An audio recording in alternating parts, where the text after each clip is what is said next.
আসসালামু আলাইকুম ওয়া রাহমাতুল্লাহি ওয়া বারাকাতুহু। আওয়াজ নেই কেন? এটা মনে হয় চালু নাই। সামনে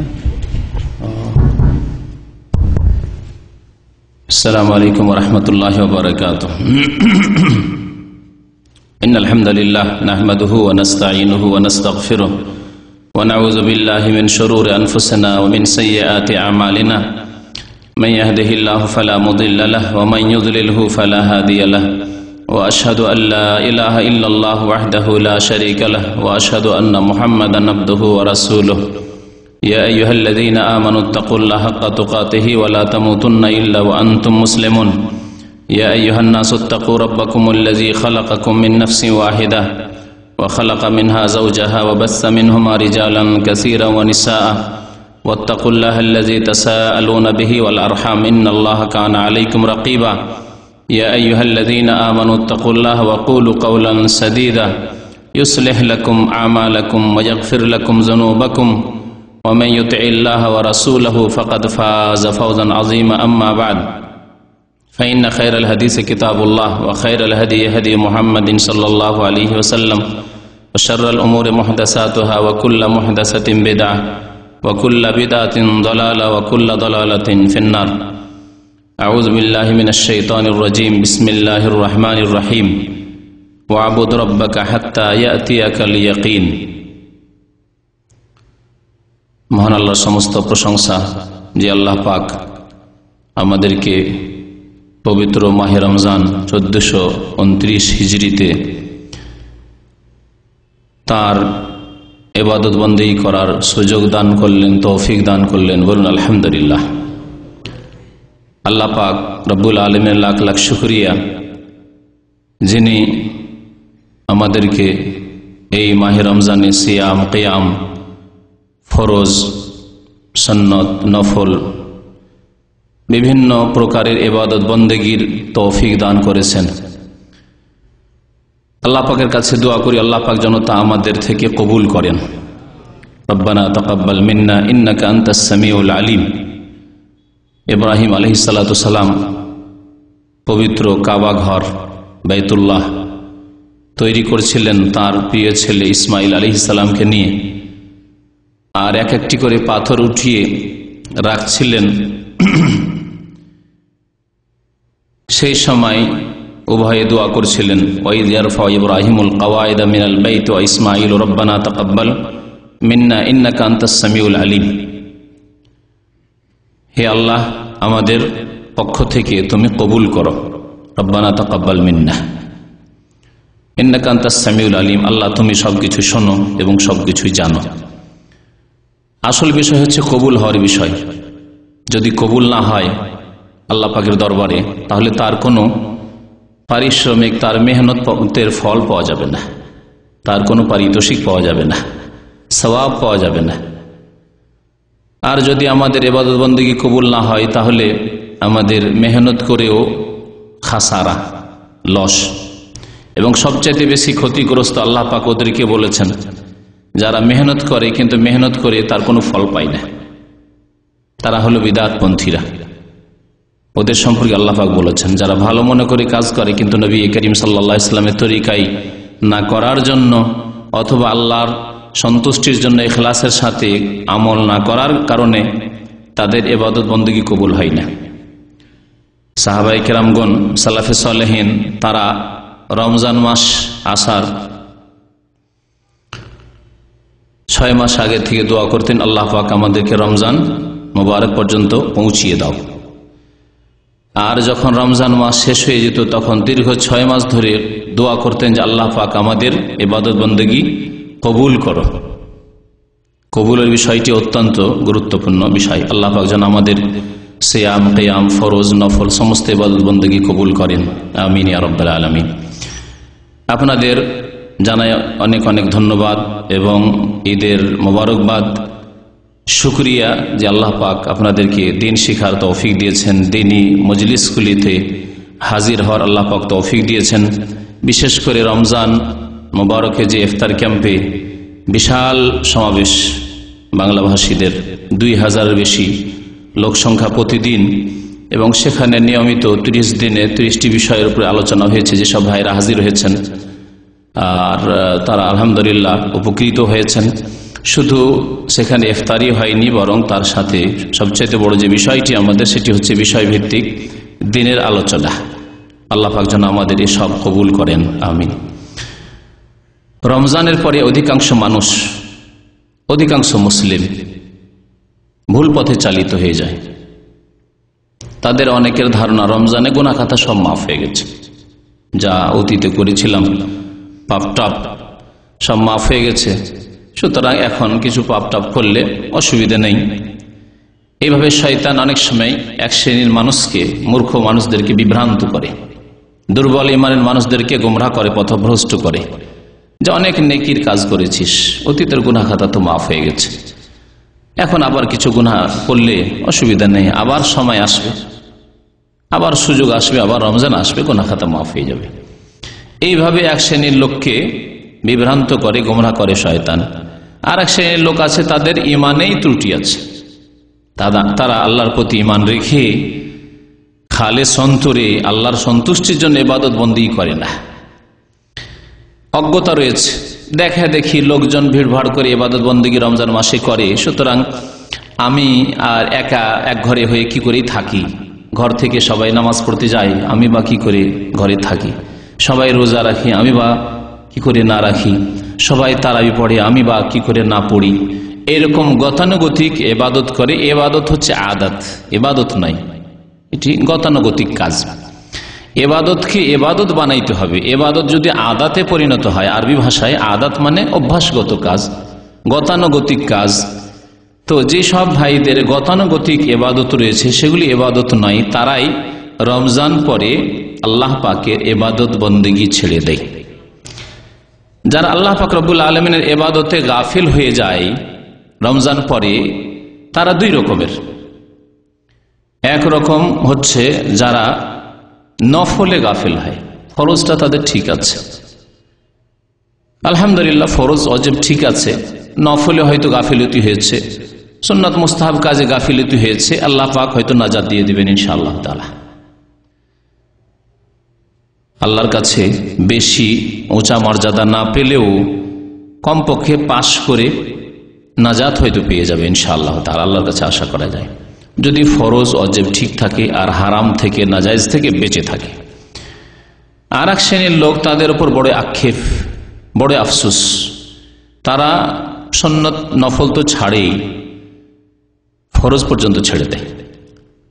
তাদের ফরজ নামাজ, যেটি দিনের মূল বিষয়, দিনের মূল সাবজেক্ট, তাই তারা উপেক্ষা করে। এদের জন্য সর্বনাশ রয়েছে, এদের জন্য সর্বনাশ রয়েছে। তাই আজকে রমজানের পরে প্রথম মজলিসে আমি এই সম্পর্কে আলোচনা করব যে আল্লাহ পাক রব্বুল আলমিনের নিকট প্রিয় আমল কি, আল্লাহ পাকের নিকট প্রিয় আমল কি। আল্লাহ পাক যেন আমাদেরকে শোনার এবং আমল করার তৌফিক দান করেন। আল্লাহ পাক যেন কোরআন এবং সুন্নাহর কথা, আল্লাহ এবং তাঁর রাসূলের কথা শোনার মনোযোগ দিয়ে তৌফিক দান করেন, এবং আল্লাহ এবং তাঁর রাসূলের কথার ওপর, আল্লাহ এবং রাসূলের বিধানের ওপর আমল করার যেন তৌফিক দান করেন। আল্লাহ পাক রব্বুল আলামিন ইবাদতের জন্য সময় সীমিত করে দেননি যে এই বাস কিছুদিন ইবাদত বন্দী করলি তোর গুনাহ খাতা মাফ হয়ে গেল, আর কিছু করতে হবে না, এরকম করে দেননি। মহান আল্লাহ ইরশাদ করেছেন সূরা হিজরের আয়াত নম্বর 99, ওয়া'বুদ রাব্বাকা হাত্তা ইয়াতিয়াকাল ইয়াকিন। হে নবী মুহাম্মদ সাল্লাল্লাহু আলাইহি সাল্লাম, আপনি আপনার রবের ইবাদত করুন, ইবাদত চালিয়ে যান যতক্ষণ আপনার নিকট ইয়াকিন না এসেছে, আপনার নিকট ইয়াকিন না এসেছে।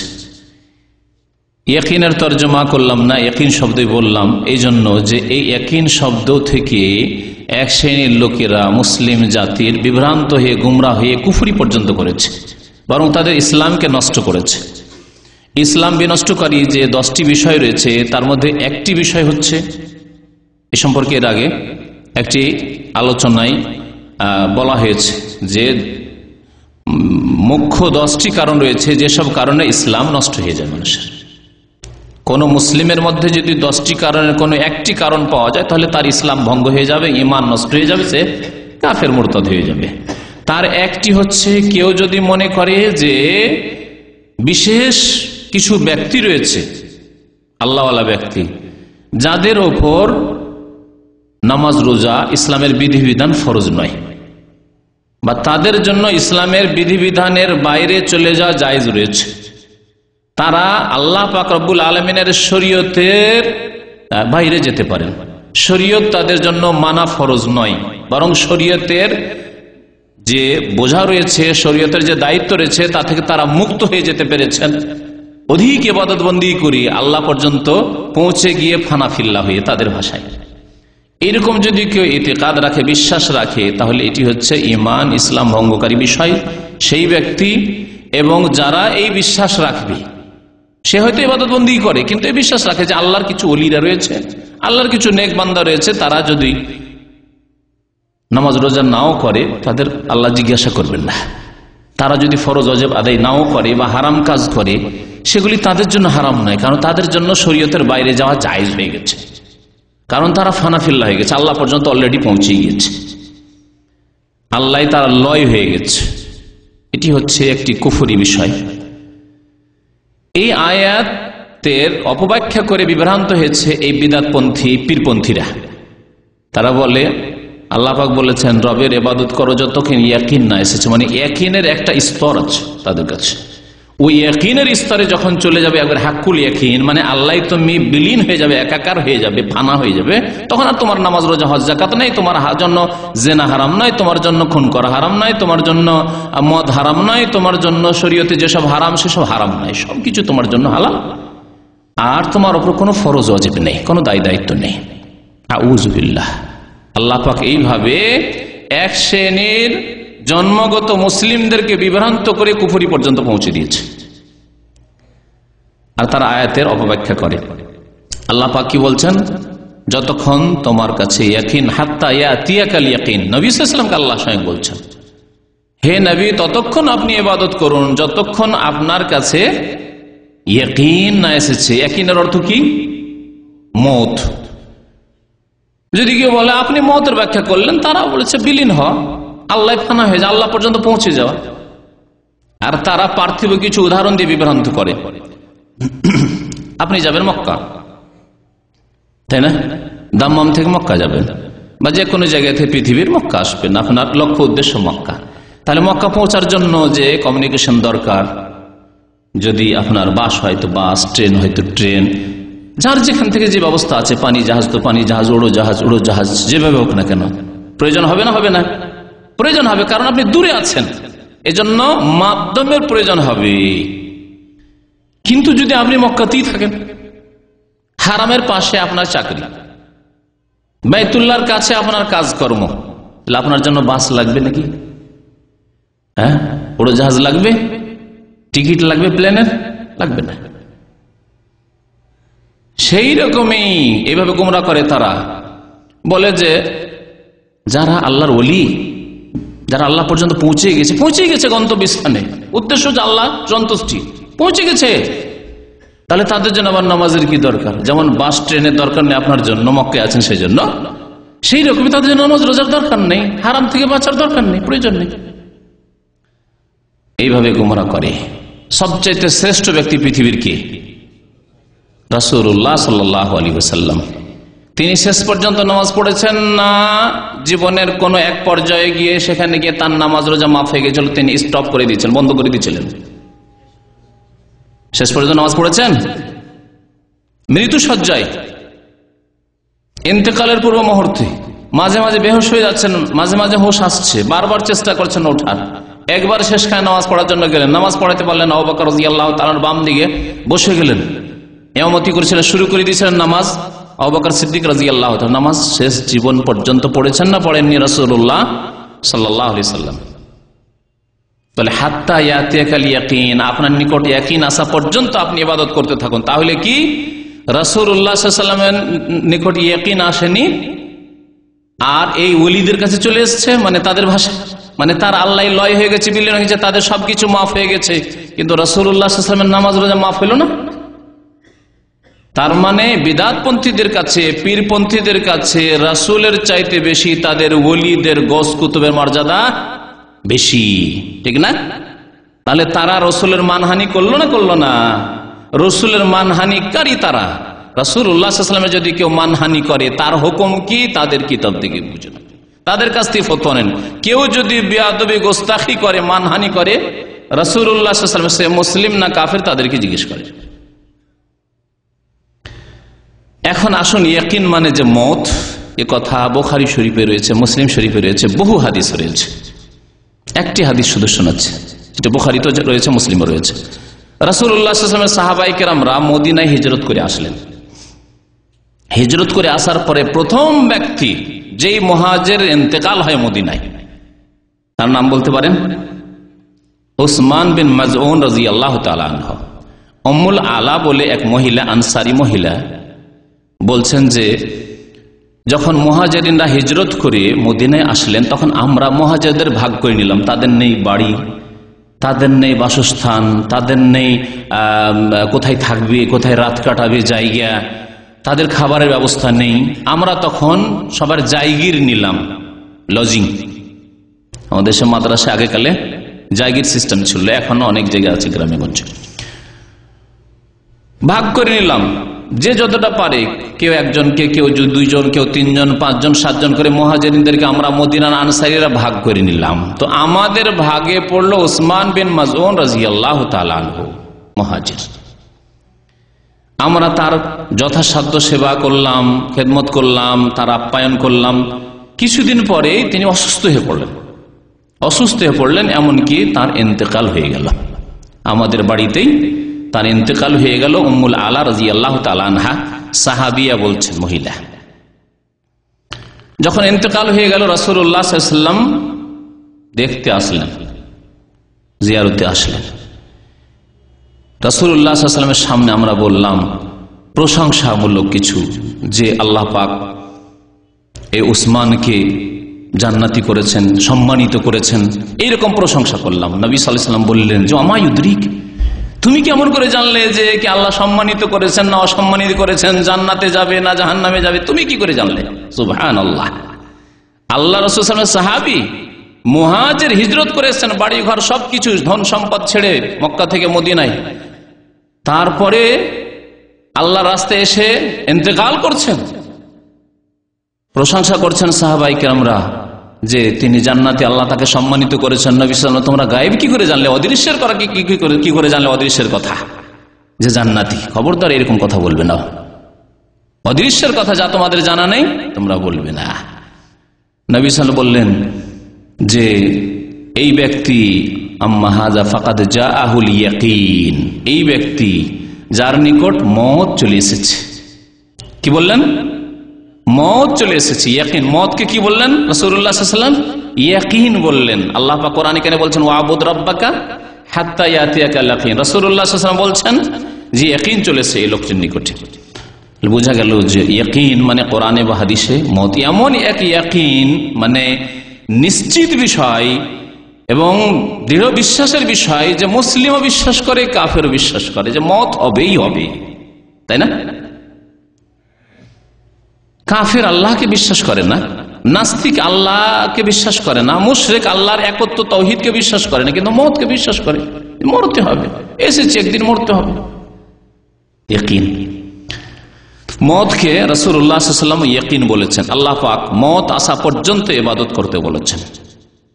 এবং আল্লাহ পাক আরো ইরশাদ করেছেন সূরা আলে ইমরান আয়াত নম্বর 102, ইয়া আইয়ুহাল্লাযীনা আমানু ইত্তাকুল্লাহ হাক্কা তুকাতিহ, হে মুমিনগণ আল্লাহকে ভয় করো, ভয় করার মতো ভয় করো, হাক্কা তুকাতিহ ওয়ালা তামুতুন্না ইল্লা ওয়া আনতুম মুসলিমুন, এবং তোমরা মুসলিম না হয়ে মরবে না, তোমরা মুসলিম না হয়ে মরবে না, এমন অবস্থায় মরবে না যে অবস্থায় তুমি মুসলিম নও।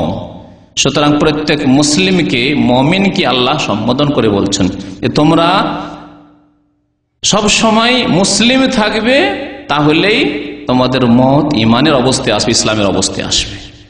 এখন একজন মানুষ যদি রমজান মাসে অনেক ইবাদত বন্দি করলো, ফরজ করলো, নফল করলো, সুন্নাত করলো, মুস্তাহাব করলো, আর রমজান পরে নামাজ ছেড়ে দিল, তাহলে সে কুফরির অবস্থায় জীবন যাপন করছে। এই সময় যদি মওত আসে, এই 11 মাসের মধ্যে মওত আসতে পারে।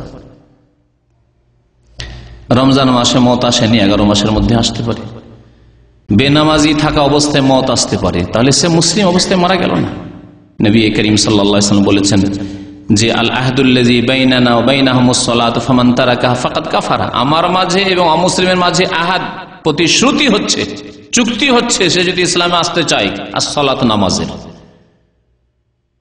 ফামান তারাকাহা, সুতরাং কেউ যদি নামাজ তরক করে দেয়, ছেড়ে দেয়, অস্বীকার করার কথা বলেন নবী সাল্লাল্লাহু আলাইহি ওয়াসাল্লাম, কেউ যদি ছেড়ে দেয় ফাকাদ কাফারা, সেই ব্যক্তি কাফের হয়ে গেল। নবী সাল্লাল্লাহু আলাইহি ওয়াসাল্লাম ফাসিক বলেননি, আরবিতে ফাসিক শব্দ আছে কোরআনে কারিমে, উলাইকুমুল ফাসিকুন, বিভিন্ন পাপের ক্ষেত্রে বলা হয়েছে, কিন্তু নবী সাল্লাল্লাহু আলাইহি ওয়াসাল্লাম ওই ভাষা কেন প্রয়োগ করলেন না? তাহলে আপনি বলছেন না বেনামাজি ফাসিক গুনাহগার নাভিষ্ট কিন্তু মুসলমান। নবী সাল্লাল্লাহু আলাইহি ওয়াসাল্লাম বলছেন ফাকাদ কাফারা, সে কাফের হয়ে গেল। আপনি কি চান যে কুফরের অবস্থায় থাকবেন? আপনি কি চান যে কুফরের অবস্থায় আমার মওত চলে আসুক? না, কখনো থাকবেন না। বিশেষ করে যাদের ভয় আছে যে কুফরের অবস্থায় মরে গেলে চিরকাল জাহান্নামে থাকতে হবে। আল্লাহ জান্নাত হারাম করে রেখেছেন কাফেরদের উপর, এই কথা জানার পরে কেউ চাইবে না মুসলিম যে চাই যে আমি জান্নাত পাই, সে কোনোদিন এই অবস্থায় থাকবে না।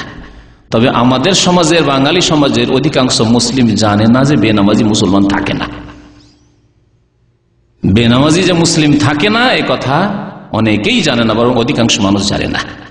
আর যদি কেউ জেনে শুনে জানে তারপর পরোয়া করলো না, তাহলে তার ইমানের ত্রুটি আছে, ইমানই নেই, তার এই চিন্তা নেই, এই সৎ আগ্রহ নেই যে আমি মুসলিম হয়ে বেঁচে থাকবো। ওয়ালা তামুতুন্না ইল্লা ওয়া আনতুম মুসলিমুন, তোমরা মরবে না কিন্তু মরবে মুসলিম হয়ে, ইল্লা ওয়া আনতুম মুসলিমুন। ওই সব লোকেরা, যেসব লোকেরা ইবাদত বন্দেগী করে, খুব ভালো কাজগুলি করলো, ফরজ করলো, সুন্নত করলো, ওয়াজিব করলো, নফল করলো, বহু আমল করলো, কোরআন তেলাওয়াত করলো, কোরআন খতম করলো, রোজা ইফতারি করাইলো, তারাবির নামাজ পড়লো, কিয়ামুল লাইল করলো, কত যে দোয়া করলো রমজান মাসে, এসব করার পরে আবার হারামে লিপ্ত হয়ে যায়। হয় হারাম কাজ করে, নাজায়েজ কাজ করে হারাম করে, অথবা ফরজ ওয়াজিব ছেড়ে দিয়ে হারাম কাজ করে। হারাম কাজ দুই রকমের, এক হচ্ছে ফরজ ওয়াজিব বেগাফিলতি করে হারাম কাজ করা, কাবিরা গুনাহ করা, আর এক কাবিরা গুনাহ হচ্ছে যে হারাম নাজায়েজ কাজ করে কাবিরা গুনাহ করা। এইরকম ভাবে যারা নিজের ঈমানকে নষ্ট করে, আমলকে নষ্ট করে, ভবিষ্যৎকে অন্ধকার করে, নিজেকে জাহান্নামের দিকে নিয়ে যায়, তাদেরকে তুলনা করেছেন এমন এক মহিলার সাথে আল্লাহ পাক সূরা নাহলে, সূরা নাহলের আয়াত নম্বর 93 আল্লাহ পাক ইরশাদ করেছেন ওয়ালা তাকুনু কাল্লাতী নাকাযাত গাজলাহা মিন বাদি কুওয়াতিন আনকাসা। আগের জামানায় মহিলারা চরখা কাটতো, চরখা কাটা বুঝেন? তাঁতিদের আশেপাশে যারা বাস করেছেন তারা বুঝবেন। তাঁতিরা কাপড় বোনায় তো তাদের সুতা চরখা কাটতে হয়, চরখা কাটে, চরখায় সুতা কাটে। তাঁতি এলাকায় যেহেতু থেকেছি, দীর্ঘদিন পড়াশোনা করেছি, এগুলো জানি ভালো করে, তাদের বাড়িতে বাড়িতে ছোটকালে বাল্যকালে থেকেছি। তো মহিলারা এই কাজটি করে, এটি মহিলাদের পেশা। বাড়িতে বসে পর্দার মধ্যে এই কাজগুলি করা যেতে পারে, করতে পারে, পুরুষও করতে পারে কোনো জায়গায়। তো আল্লাহ পাক এই জন্য বলছেন যে ওই মহিলার মতো হয়ে যেও না, ওয়ালা তাকুনু কাল্লাতী, তোমরা ওই মহিলার মতো হয়ে যেও না, নাকাযাত গাজলাহা, যেই ব্যক্তি তার সুতাকে মজবুত করে সুন্দর করে কাটার পরে চরখায় কি করে, সুতাগুলিকে ছিঁড়ে ফেলে, সুতাগুলিকে চরখায় কাটলো সুন্দর করে, আর তারপরে সেই সুতাগুলিকে ছিঁড়ে ফেললো। এক মহিলা সারা দিন মেহনত করলো, কয়েকদিন ধরে পরিশ্রম করলো, সুতা কেটে রেডি করলো, তারপরে কাপড় বোনাবে, কাপড় বোনালে তার রুজি রোজগার হবে, আর দেশের মানুষ উপকৃত হবে তাদের কাপড় থেকে, সুতা থেকে। কিন্তু তা না করে যখন সুতা বোনা, সুতা কাটা শেষ হলো চরকায়, তারপরে মধ্যখান থেকে গোল করে কাটা হয়েছে, গোল করে চরখায় সুতা কাটা হয়েছে, মধ্যখান থেকে যদি কেটে দেয় সবগুলি সুতা নষ্ট হলো না? হলো না, সবগুলি সুতা নষ্ট হয়ে গেল। আল্লাহ পাক বলছেন তোমরা ওই রকম হইও না। তাহলে যেই ব্যক্তি রমজান মাসে ফরজ নামাজও মাশাআল্লাহ পড়লো, যেই ব্যক্তি রমজান মাসে রোজা রাখলো ফরজ, যেই ব্যক্তি রমজান মাসে সুন্নত তারাবিহ পড়লো, যেই ব্যক্তি রমজান মাসে নফল কোরআন তিলাওয়াত করলো, যেই ব্যক্তি রমজান মাসে যাকাত দিল, সাদকা দিল, দান খায়রাত করলো, ইত্যাদি বহু নেকির কাজ করলো, বহু নেকির কাজ করলো, যে ব্যক্তি রমজান মাসে আরো বহু কাজ করলো, হারমাইন শরীফাইন গেল, মক্কা মদিনা গেল, উমরা করলো, বহু নেকির কাজ মুসলিম ভাইরা করেছেন এবং করে থাকেন, করলো। তারপরে যেই শাওয়াল শুরু হলো তখন হারাম কাজ করা শুরু করলো। যেই শাওয়াল মাস শুরু হলো তখন নামাজ ছাড়া শুরু করলো। কে ফজর নামাজ ছাড়লো, 4 ওয়াক্ত পড়ে 1 ওয়াক্ত পারি না। রমজান মাসে সাহারি টারি খেয়ে যায়, 10 মিনিট একটু জেগে হয়তো ফজর পড়েছে, কিন্তু রমজান পরে আর ফজর পড়ে না। রমজান পরে আর ফজর পড়েন না, আর পড়লে সূর্য ওঠার পরে। আল্লাহ পাক এরকম নামাজ কবুল করবেন না। নামাজ ওয়াক্ত মোতাবেক আল্লাহ ফরজ করেছেন, ওয়াক্তের সময়েই নামাজ পড়তে হবে। সূর্য উঠলে ফজরের নামাজের সময় শেষ হয়ে যায়, আর সময় থাকে না। ইচ্ছে করে কেউ সূর্য উঠাবে, উঠার চেষ্টা করবে না, জাগার জন্য চেষ্টা মেহনত করবে না, আর বলবে আমি তো পড়ি নামাজ সকাল 7টায় ডিউটি যাওয়ার আগে, এইরকম নামাজ আল্লাহ পাক কবুল করবেন না। ইমাম ইবনে তাইমিয়া রাহমাতুল্লাহ আলাইহি এই বিষয়টি গবেষণা করে তিনি বলেছেন যে আল্লাহ পাক প্রত্যেকটি নামাজের ওয়াক্ত যেহেতু নির্ধারিত করেছেন, ওয়াক্তের বাইরে স্বেচ্ছায় যদি কেউ নামাজ পড়ে নামাজ কবুল হবে না। কথা শুনুন, স্বেচ্ছায় ইচ্ছা করে ওয়াক্তের বাইরে নিয়ে গেল নামাজ। অনিচ্ছাকৃত মানুষ ভুলে গেলে অনিচ্ছাকৃত হয়, ভুলে গেলে আর ঘুমিয়ে গেলে। তাই নবী করিম সাল্লাল্লাহু আলাইহি ওয়াসাল্লাম বলেছেন, মান নামা আন সালাতিন আও নাসিয়াহা ফালইউসাল্লিহা ইযা যাকারাহা। কেউ যদি নামাজের সময় ঘুমিয়ে থেকে যায়, অনিচ্ছাকৃত ঘুমিয়ে, ইচ্ছা করে নয় যে অ্যালার্ম লাগাইনি যাতে করে যতটা ঘুমের প্রয়োজন ঘুম হয়ে ইচ্ছা মতো যখন জাগবো তখন নামাজ পড়ব না, ওই রকম না। নামাজের সময় অ্যালার্ম লাগিয়ে রেখেছে, নামাজের ওয়াক্ত পার হতে দেয়নি। নামাজের শুরু ওয়াক্ত আছে, শেষ ওয়াক্ত আছে, শেষ ওয়াক্ত পার হতে দেয়নি। এবং জামাতে নামাজ পড়া উচিত, সেদিকেও খেয়াল রাখবে। মান নামা আন সালাতিন, নামাজের অবস্থায় সে অনিচ্ছাকৃত ঘুমিয়ে গেছে, ঘুম এমন হয়েছে যে জাগতে পারেনি। আও নাসিয়া, অথবা ভুলে গেছে, অনেক সময় ভুলে যেতে পারে। বিশেষ করে দূরে ছিলেন, মসজিদ থেকে জামাত হয়ে গেছে, জামাত ছুটে গেল মসজিদ, যার নামাজ জামাতে পড়া অভ্যাস, তারপরে ঠিক আছে বাসায় গিয়ে বাড়ি গিয়ে নামাজ পড়ে নেব, অনেক সময় ভুলে যেতে পারে। ভুল মানুষের হয়ে যেতে পারে, পরে মনে হইতে পারে। ফালিউসাল্লিহা ইযা যাকারাহা, তাহলে সেই ব্যক্তি যেন সেই নামাজ আদায় করে নেই যখনই তার স্মরণ হবে অথবা ঘুম ভেঙে যাবে। ভুলে যাওয়ার ক্ষেত্রে স্মরণ হলেই সাথে সাথে নামাজ পড়বে, আর ঘুম ভেঙে গেলেই সাথে সাথে নামাজ। ফাইন্না যালিকা ওয়াক্তুহা, এটি হচ্ছে তার ওয়াক্ত, অনিচ্ছাকৃত। আর ইচ্ছাকৃত কেউ শুয়ে থাকবে আর নামাজ এইভাবে ওয়াক্ত পার করে দিবে, এই নামাজ কবুল হবে না। বরং এর জন্য তওবা, কুফরি করলো তওবা ইস্তেগফার করে আল্লাহর দ্বীনে ফিরে আসতে হবে। তো আল্লাহ পাক বলছেন যে ওই লোকেরা যারা ফরজ, ওয়াজিব, সুন্নত সব ইবাদত বন্দেগী রমজানে করার পরে আবার গুনাহ করতে লাগে, আবার ফরজ ওয়াজিব ছাড়তে লাগে, তারা ওই মহিলার মতো সারাদিন মেহনত করলো, তারপরে সুতাগুলিকে সে নিজেই কেটে ফেলে দিল। ওই রকম হবে না, আল্লাহ নিষেধ, ওয়ালা তাকুনু, তাদের মতো হয়েও না। কারণ এই মেহনতের ফল পাবে না। রমজান মাসে মেহনত করলে আল্লাহ পাকের সন্তুষ্টির জন্য, আর তারপরে সারা বছর 11 মাসে সমস্ত মেহনতগুলিকে নষ্ট করে দিলে, যে নেকিগুলি সঞ্চয় করেছিল সবগুলি বরবাদ করে দিলে, ফরজ ছেড়ে দিয়ে, বিশেষ করে নামাজ ছেড়ে দিয়ে। সবচাইতে প্রিয় আমল আল্লাহ পাক রব্বুল আলামিনের নিকট হচ্ছে স্থায়ী আমল। স্থায়ী আমল, ফরজ সব সময় আদায় করতে হবে, এতে কোনো দ্বিমত নেই এবং এতে কোনো সন্দেহ নেই। ফরজ ছাড়া কোনো মুক্তি নেই, ফরজ ওয়াজিব ছাড়া কোনো মুক্তি নেই, হারাম থেকে বেঁচে থাকা ছাড়া মুক্তি নেই। কিন্তু নফল ইবাদত বন্দেগীর ক্ষেত্রে মুস্তাহাব যে ইবাদত বন্দেগীগুলি করলে ভালো, আর যদি কেউ না করতে পারে তাহলে কোনো গুনাহ নেই। এরকম বেশ কিছু ইবাদত বন্দেগী রয়েছে, সেগুলির ক্ষেত্রেও নবী করিম সাল্লাল্লাহু আলাইহি সাল্লামের সুন্নত হচ্ছে স্থায়ীভাবে সে আমলগুলি করা। এবং রাসূলুল্লাহ সাল্লাল্লাহু আলাইহি ওয়াসাল্লাম সাহাবায়ে কেরামদেরকে উৎসাহিত করেছেন যে তোমরা সুন্নত, মুস্তাহাব এবং নফল ইবাদত বন্দেগীর ক্ষেত্রে আল্লাহ পাকের প্রিয় আমল হচ্ছে যে আমল স্থায়ী হয়, সুতরাং ওই রকম আমল করো। মা আয়েশা রাদিয়াল্লাহু তাআলা আনহা একটি হাদিস শোনায়, বর্ণনা করেছেন, রাসূলুল্লাহ সাল্লাল্লাহু আলাইহি ওয়াসাল্লাম ইরশাদ করেছেন, সাদ্দিদু ওয়া কারিবু, তোমরা সোজা পথের উপর থাকো এবং আল্লাহর নৈকট্য লাভের জন্য প্রচেষ্টা করো। সোজা পথের উপর থেকে, অর্থাৎ রাসূলুল্লাহ সাল্লাল্লাহু আলাইহি ওয়াসাল্লামের তরিকার উপর থেকে তোমরা বিভ্রান্তিতে গুমরাহিতে ডানে বামে না গিয়ে তোমরা কারিবু, আল্লাহর নৈকট্য লাভ করো। ওয়ালামু, এবং জেনে রাখো যে লাই ইউদখিল আহাদাকুম আমালাহুল জান্নাহ, কোন মানুষের আমল তাকে জান্নাতে নিয়ে যেতে পারবে না।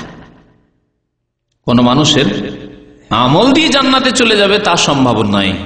নবী করিম সাল্লাল্লাহু আলাইহি ওয়াসাল্লাম এই বিষয়টিকে কয়েকটি হাদিসে বলেছেন যে কোন ব্যক্তি পৃথিবীর যদি মনে করে, এই আত্মহংকার আসে যে আমি অনেক আমল করেছি, নামাজ আমার কোনো ত্রুটি নেই, রোজা যখন থেকে সাবালক হয়েছে রোজায় কোনো ত্রুটি নেই, ঘাটতি নেই, আমার জাকাতে কোনো ঘাটতি নেই, আমি অনেক হজ করেছি, আমার আমল দিয়ে আমি জান্নাতে চলে যাবো, যেতে পারবে না।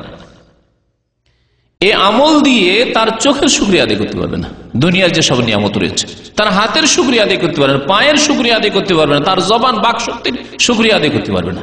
আল্লাহ পাক যে বহু নিয়ামত দিয়েছেন, ওয়াইন তাউদ্দু নি'মাতাল্লাহি লা তুহসুহা, আল্লাহর নিয়ামতকে যদি তোমরা গণনা করো, গণনা করে শেষ করতে পারবে না।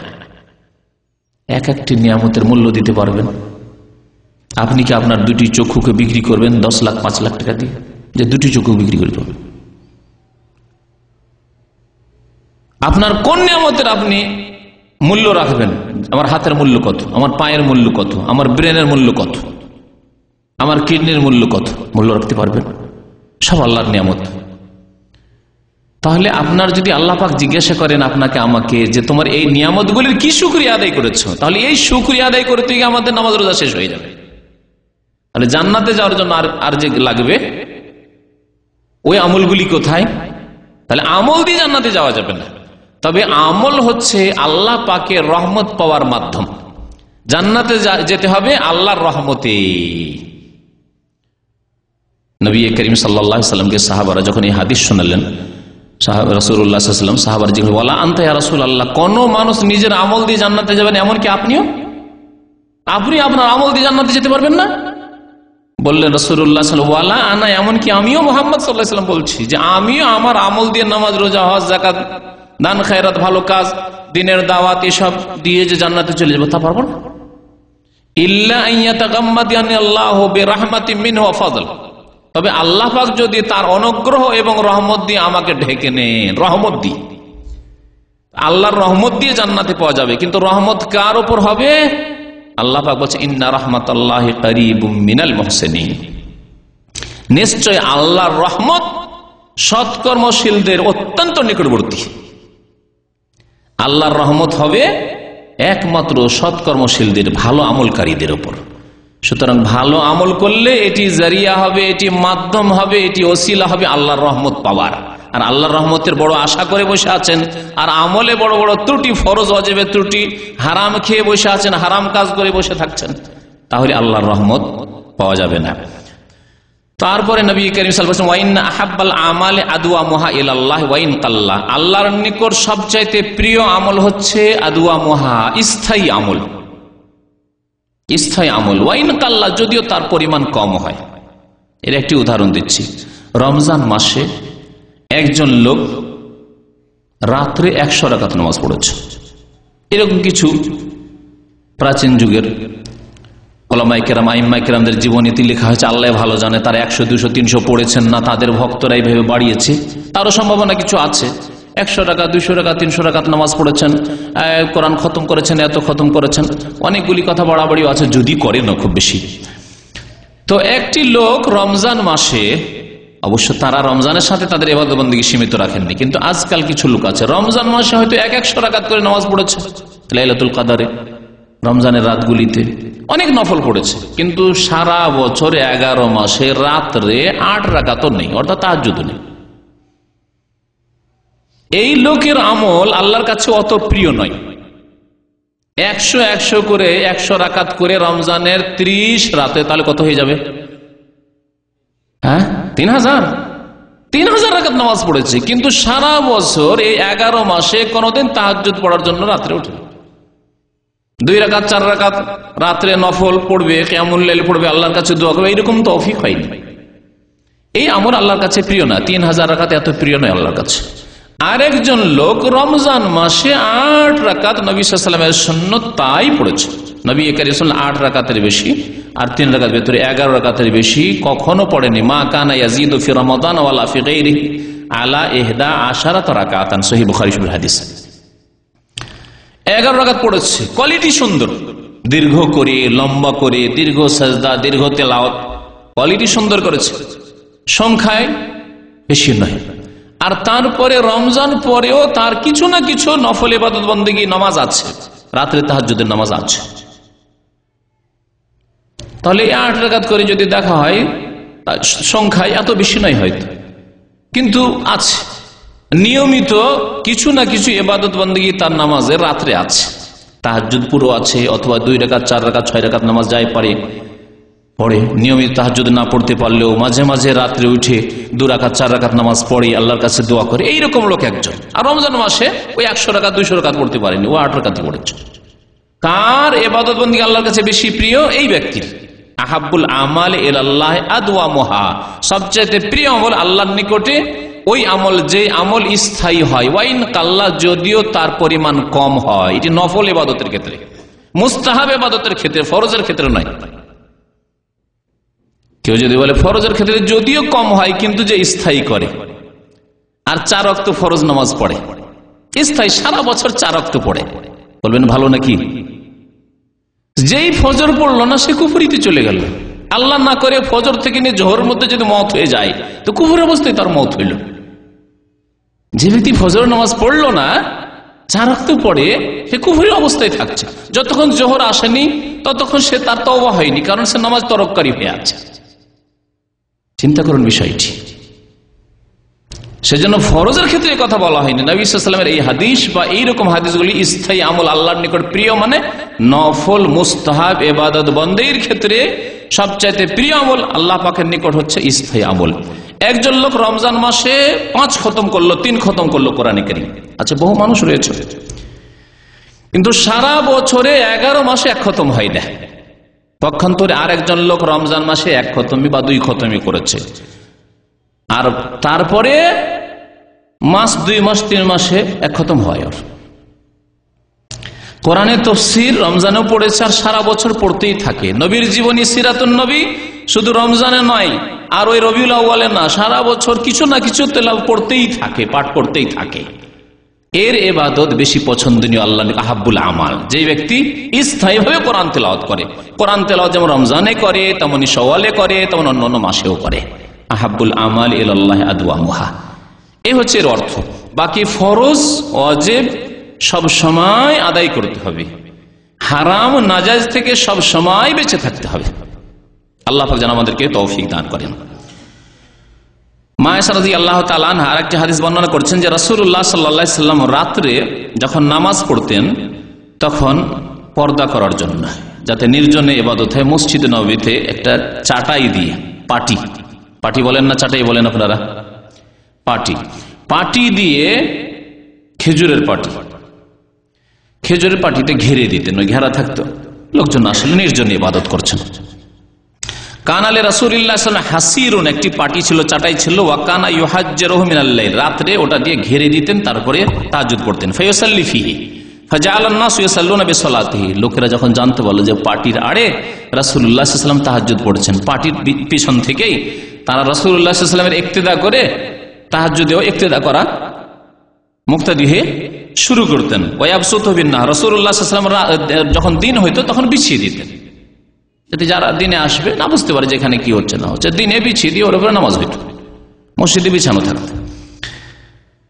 ফাসাবু যাতা লাইলাতিন, এক রাত সাহাবায়ে কেরামরা জানতে পেরে একেবারে ঝাঁপিয়ে পড়েছেন যে আজকে আল্লাহ রাসূল সাল্লাল্লাহু আলাইহি ওয়াসাল্লামের পেছনে তাহাজ্জুদের নামাজ জামাত সহকারে পড়ব, ভিড়ভাড় করেছেন। ফাকালা, রাসূলুল্লাহ বললেন, ইয়া আইয়ুহান নাস আলাইকুম মিনাল আমালি মা তুতিকুন। রাসূলুল্লাহ সাল্লাল্লাহু আলাইহি ওয়াসাল্লাম যেহেতু তাহাজ্জুদ পড়ে দীর্ঘক্ষণ 4 ঘন্টা 5 ঘন্টা 6 ঘন্টা তাহাজ্জুদ পড়তেন, আল্লাহ পাক সূরা মুজাম্মিলে এই অবস্থাকে উল্লেখ করেছেন শুরুতে, প্রথম আয়াত, ইয়া আইয়ুহাল মুজাম্মিল কুমিল লাইলা ইল্লা কালিলা নিসফাহু আবিন কুসমিনহু কালিলা আও জিদ আলাইহি ওয়ারাত্তিলিল কুরআনা তারতিলা। আল্লাহ পাক আদেশ করেছেন রাসূলুল্লাহ সাল্লাল্লাহু আলাইহি ওয়াসাল্লামকে যে হে নবী, রাত্রে অল্প সময় ছাড়া বাকি সারা রাত তুমি কি করো? কুমিল লাইল, কিয়াম করো, তাহাজ্জুদ পড়ো। কুমিল লাইলা ইল্লা কালিলা, রাত্রে অল্প সময় ছাড়া বাকি সারা রাত তুমি তাহাজ্জুদ পড়ো। নিসফাহু, তার ব্যাখ্যাও আল্লাহ করছেন যে এর ব্যাখ্যা কি? নিসফাহু, কমপক্ষে অর্ধেক রাত, 10 ঘন্টা রাত হলে 5 ঘন্টা, মাগরিব থেকে নিয়ে ফজর আজান হওয়া পর্যন্ত 5 ঘন্টা তাহলে করতেন রাসূলুল্লাহ সাল্লাল্লাহু আলাইহি ওয়াসাল্লাম। আও ইন কুসমিনহু কালিলা, কখনো কখনো এর চাইতে কম করেন, অর্থাৎ 1/3 অংশ যদি হয় আর যদি 9 ঘন্টা হয় তাহলে 3 ঘন্টা হয়, 10 ঘন্টা 12 ঘন্টা যদি হয় তাহলে আরো বেশি হয়, এইভাবে 4 ঘন্টা, 3.5-4 ঘন্টা।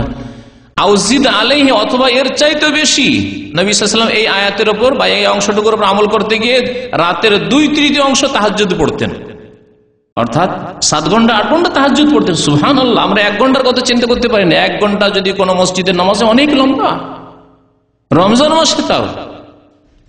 আর সারা বছর 11 মাস চলে যাচ্ছে, হয়তো বলতে পারবেন না যে কোন রাতে আমি 1 ঘন্টা আল্লাহ পাকের ইবাদত বন্দেগী নফল তাহাজ্জুদ পড়েছি, আল্লাহর কাছে কেঁদে দোয়া করেছি, সিজদায় পড়ে থেকেছি, বলতেই পারবেন না হয়তো। এর যদি আমাদের আমল নামার অবস্থা হয়, তাহলে কোথায় আমরা রয়েছি, কোথায় রাসূলুল্লাহ সাল্লাল্লাহু আলাইহি ওয়াসাল্লামের আমল। সাহাবায়ে কেরামরা এত মেহনত করে ইবাদত বন্দেগী করতে কষ্ট হবে তাদের, নবী সাল্লাল্লাহু আলাইহি ওয়াসাল্লাম করতেন। নবী সাল্লাল্লাহু আলাইহি ওয়াসাল্লামের যে শক্তি ক্ষমতা ছিল, ইমানি ক্ষমতা, দৈহিক ক্ষমতা, তা অনেক সাহাবায়ে কেরামের ছিল না, বা সবারই ছিল না বললেই চলে। বললেন একদিন রাসূলুল্লাহ, ইয়া আইয়ুহান নাস, হে মানব সকল, আলাইকুম মিনাল আমালি মা তুতিকুন, তোমরা সেই আমলগুলি করো যেগুলি তোমরা পারো। একদিন তোমরা আমার সাথে 5 ঘন্টা তাহাজ্জুদ পড়বে, তারপরে দিনে তোমরা নিজের রুজি রোজগারি করতে পারো, সারাদিন ঘুমাবে। আজকালকার জামানার মানুষের অবস্থা, কিয়ামুল লাইল করেছে রমজান মাসে, শবে কদর করেছে, লাইলাতুল কদর, তারপরে দিনে শুয়ে আছে, শুইতে গিয়ে জোহরও গেছে অনেকে, এমনও কিছু লোক আছে। আবার জোহর পর আবার দিল টান ঘুম, আসরের খোঁজ খবর নেই। অনেকে আসর পর ঘুমায়, ইফতারির সময় খিদায় আছে, ওই সময় আল্লাহ পাকের কাছে একটু দোয়া করবে, কোরআন তেলাওয়াত করবে, আসর পর ঘুমাচ্ছে। তো এমন যদি হয় তাহলে কি ইবাদত হইল? নবী সাল্লাল্লাহু আলাইহি ওয়াসাল্লাম বললেন যে ওই আমলগুলি করো যে আমলগুলি তোমাদের পক্ষে সম্ভব। ফাইনাল্লাহ লা ইয়ামাল্লু হাত্তা তামাল্লু, আল্লাহ পাক অতক্ষণ ক্লান্ত হবেন না যতক্ষণ তোমরা ক্লান্ত না। অর্থাৎ আল্লাহ কি ক্লান্ত হন? মানে আল্লাহ পাক তোমাদের নেকি দিতে দিতে বিরক্তি বোধ করবেন না, বিরক্ত হবেন না। আল্লাহ ক্লান্ত হবে, আল্লাহর বিরক্ত হওয়া হয়েছে যে তোমরা নেকি কত করবে, করো না। আল্লাহ পাক বিরক্ত হবেন না যে এত কাজ করছে কি করে দেবো আমি। আপনার যদি লেবার খুব বেশি কাজ করে আর যদি ওভার টাইম খুব বেশি চলে আসে, অনেক সময় বিরক্তি হয়, এত ওভার টাইম কি করে আমি পয়সা দেবো, কি করে এত পেমেন্ট করবো, বিরক্তি আসতে পারে। আল্লাহ পাকের কাছে সেই বিরক্তি নাই। ফাইনাল্লাহ লা ইয়ামাল্লু হাত্তা তামাল্লু, তোমরাই ক্লান্ত হয়ে যাবে, তোমাদের কাজে অনীহা চলে আসবে, তোমাদের অভক্তি বা বিরক্তি চলে আসবে, তখন তোমরা ভেঙে পড়বে, আর পারছি না। আল্লাহ পাক রব্বুল আলামিনের অবস্থা এরকম হবে না যে আল্লাহ আর নাকি দিতে পারছি না, এরকম হবে না।